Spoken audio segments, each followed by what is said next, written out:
Tuesday, January 18th is National Winnie the Pooh Day. Let me show you some simple snacks and decorations to help celebrate. Come with me on a walk through the 100-acre woods. Of course, we have to start with that silly old bear himself, Winnie the Pooh. And you can't have honey without some bees.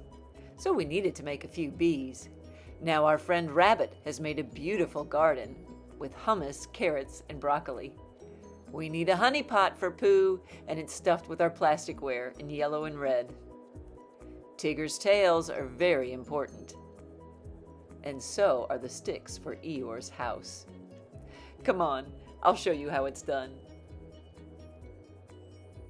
Let's start with the Poo Twinkie. To make a Poo Twinkie, you're going to need Twinkies to start. Fruit roll-ups in red, some Cheerios, and some black decorating gel. Take your Twinkie and a fruit roll-up. I cut the fruit roll-up the size that it would actually wrap around the Twinkie, like this.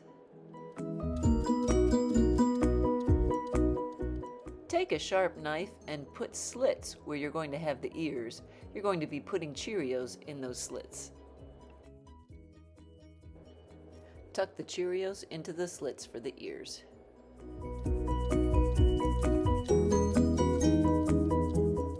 Now for the last step, use the black decorator gel and make eyes. Winnie the Pooh looks so cute. When Pooh Bear gets rumbly in his tumbly, he needs some honey to eat. You can't have honey without the bees. Let's make some. You'll need a cup of finely crushed graham cracker crumbs, a half cup of smooth peanut butter, 1 to 2 tablespoons of coconut oil, sliced almonds, 2 tablespoons of honey, and black decorator gel. You could also use melted chocolate to drizzle on the stripes. I put the crushed graham crackers, peanut butter, honey, and coconut oil in the bowl and stirred it up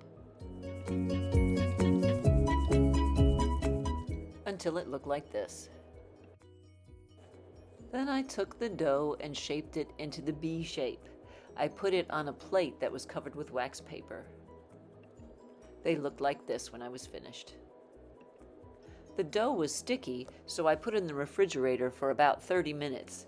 Then I took the decorating gel, or of course you could take some melted chocolate, and I just added the bee's stripes.